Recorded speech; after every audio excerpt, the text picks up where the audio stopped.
ସମ୍ବଲପୁର ଜିଲ୍ଲା ଅବକାରୀ ବିଭାଗ ଓ ଧନୁପାଲି ଥାନା ପୁଲିସର ସ୍ଥାନୀୟ ଜେଲଖାନା ଛକଟାରେ ଯାଞ୍ଚ ବେଳେ ଏକ କାରରୁ 37 ଗ୍ରାମ ଓଜନର ବ୍ରାଉନ୍ ସୁଗର ସହ ଗୋଟିଏ ସ୍ମାର୍ଟ ମୋବାଇଲ ଫୋନ ଜବତ। ଏଥିସହ 4 ଜଣ ଅଭିଯୁକ୍ତଙ୍କୁ ଗିରଫ କରି କୋର୍ଟ ଚାଲାଣ କରାଯାଇଥିବା ବେଳେ ସେମାନେ ହେଲେ ବରଗଡ଼ ଜିଲ୍ଲାର ଚୈତନ୍ୟ ମଲ୍ଲିକ, ସୁଶାନ୍ତ ବାରିକ, ଗିରିଜା ଶଙ୍କର ତ୍ରିପାଠୀ ଓ ହେମନ୍ତ ଦେବତା। ଆସନ୍ତା 29 ତାରିଖରେ ଉତ୍ତର ବଙ୍ଗୋପସାଗର ପାର୍ଶ୍ୱବର୍ତ୍ତୀ ବାଂଲାଦେଶ ଏବଂ ପଶ୍ଚିମବଙ୍ଗ ଉପକୂଳରେ ଏକ ଘୂର୍ଣ୍ଣିବଳୟ ସୃଷ୍ଟି ହେବାର ସମ୍ଭାବନା ରହିଛି, ଯାହାର ପ୍ରଭାବରେ ଏକ ଲଘୁଚାପ କ୍ଷେତ୍ର ସୃଷ୍ଟି ହୋଇ ଉତ୍ତର ଏବଂ ଆଭ୍ୟନ୍ତରୀଣ ଓଡ଼ିଶାର କିଛି ଜିଲ୍ଲାରେ ପ୍ରବଳରୁ ଅତି ପ୍ରବଳ ବର୍ଷା ହେବ ବୋଲି ପାଣିପାଗ ବିଭାଗରୁ ସୂଚନା ମିଳିଛି। Preview.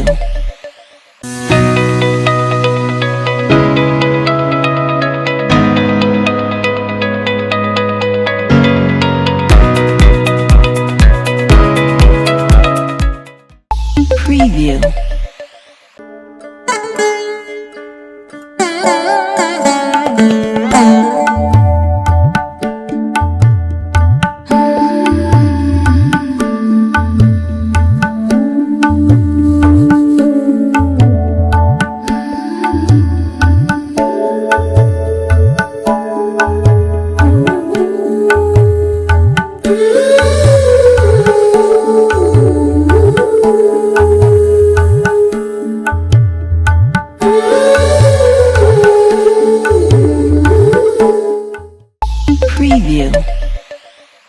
କର୍ଣ୍ଣାଟକର ଚାମରାଜନଗର ଜିଲ୍ଲା ଅନ୍ତର୍ଗତ ଏକ ଅଭୟାରଣ୍ୟରେ ବିଷାକ୍ତ ଗାଈ ମାଂସ ଭକ୍ଷଣ କରି ବାଘୁଣୀ ଓ ଏହାର 4 ଶାବକଙ୍କ ମୃତ୍ୟୁ ଘଟିଛି।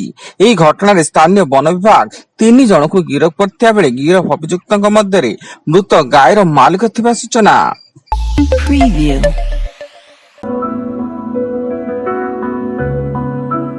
Audio Jungle.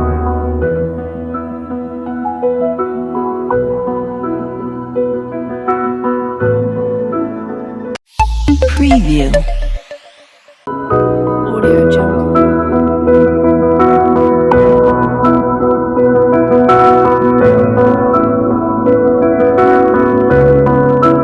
Audio Jungle.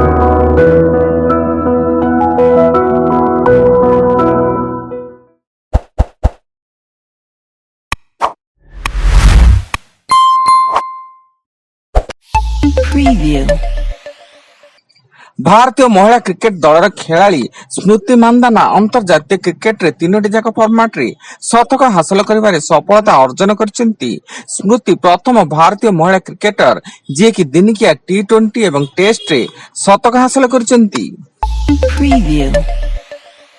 Puri ରଥଯାତ୍ରାରେ ବଡ଼ ଅଘଟଣ, ଶରଧାବାଲିରେ ରଥ ନିକଟରେ ଦଳାଚକଟା ଘଟି 3 ଶ୍ରଦ୍ଧାଳୁଙ୍କ ମୃତ୍ୟୁ ଘଟିଥିବା ବେଳେ 40ରୁ ଅଧିକ ଶ୍ରଦ୍ଧାଳୁ ଆହତ ହୋଇ ପୁରୀ ମୁଖ୍ୟ ଚିକିତ୍ସାଳୟରେ ଭର୍ତ୍ତି ଏବଂ ମୃତକମାନେ ହେଲେ ବୋଲଗଡ଼ ଅଞ୍ଚଳର ବାସନ୍ତୀ ସାହୁ, ନୟାପଲ୍ଲୀ ଅଞ୍ଚଳର ପ୍ରେମକାନ୍ତ ମହାନ୍ତି ଏବଂ ବାଲିପାଟଣା ଅଠାନ୍ତର ଅଞ୍ଚଳର ପ୍ରଭାତୀ ଦାସ। Preview. ପିପିଲି ତରାକାଜ ନିକଟରେ ଏକ ସ୍କୁଟି ଉପରେ ମାଡ଼ିଗଲା ଓଏସ୍ଆରଟିସି ବସ୍, ଫଳରେ ସ୍କୁଟିରେ ଯାଉଥିବା 3 ଜଣ ଯୁବତୀଙ୍କର ମୃତ୍ୟୁ ଘଟିଥିବା ବେଳେ ସମସ୍ତ ଯୁବତୀ ସ୍କୁଟି ଯୋଗେ ପୁରୀ ଅଭିମୁଖେ ଯାଉଥିଲେ। ମୃତ 3 ଯୁବତୀ ହେଲେ ଭୁବନେଶ୍ୱର ସଙ୍ଗୀତ ମହାବିଦ୍ୟାଳୟର ଛାତ୍ରୀ ରିମଝିମ୍ ପ୍ରିୟଦର୍ଶିନୀ ସାହୁ, ଏଲିନା ଦାସ ଓ କାଜଲ Das. Preview.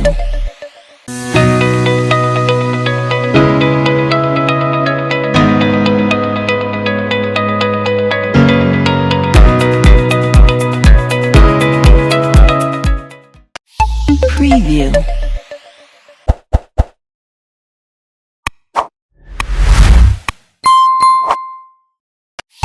Preview.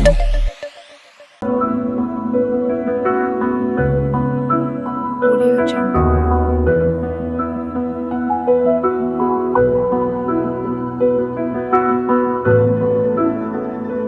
Audio Jungle. Preview. Nuapada ଜିଲ୍ଲା ବାଞ୍ଜିବାହାଲ ପଲସି ପାଣି ରାସ୍ତାରେ 2 ବାଇକ୍ ମଧ୍ୟରେ ମୁହାଁମୁହିଁ ଧକ୍କା, ଫଳରେ 4 ଜଣଙ୍କର ମୃତ୍ୟୁ ଘଟିଥିବା ବେଳେ ଅନ୍ୟ 2 ଜଣ ଗୁରୁତର ଆହତ ହୋଇ ଜିଲ୍ଲା ମୁଖ୍ୟ ଚିକିତ୍ସାଳୟରେ ଭର୍ତ୍ତି। 2ଟି ଯାକ ବାଇକ୍ରେ 7 ଜଣ ବସି ଯାଉଥିବା ବେଳେ ଏଭଳି ଦୁର୍ଘଟଣା ଘଟିଥିଲା। Preview. ଆଜି ସନ୍ଧ୍ୟାରେ ଆଡ଼ପ ମଣ୍ଡପକୁ ବିଜେ କରିବେ ମହାପ୍ରଭୁ। ଶରଧାବାଲିରେ ପହଞ୍ଚିଛି ତିନି ରଥ।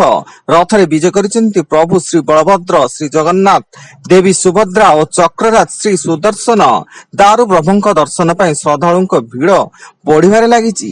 ସେପଟେ ମହାପ୍ରଭୁଙ୍କ ଆଡପ ପହଣ୍ଡି ଲାଗି ଶ୍ରୀମନ୍ଦିର ପ୍ରଶାସନ ଓ ପୋଲିସ ପକ୍ଷରୁ ସମସ୍ତ ପ୍ରସ୍ତୁତି ଶେଷ ହୋଇଛି। Preview.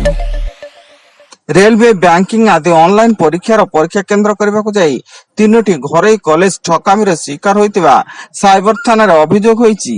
ଏକ ଜାଲ ସଂସ୍ଥା 20 ଲକ୍ଷ ଟଙ୍କା ଠକି ନେଇଛି ବୋଲି ତିନୋଟି କଲେଜର କର୍ତ୍ତୃପକ୍ଷ ସାଇବର ଥାନାରେ ମାମଲା ରୁଜୁ କରିଛନ୍ତି ଏବଂ ସାଇବର ଥାନା ପୋଲିସ ଛାନଭିନ ଆରମ୍ଭ କରିଛି।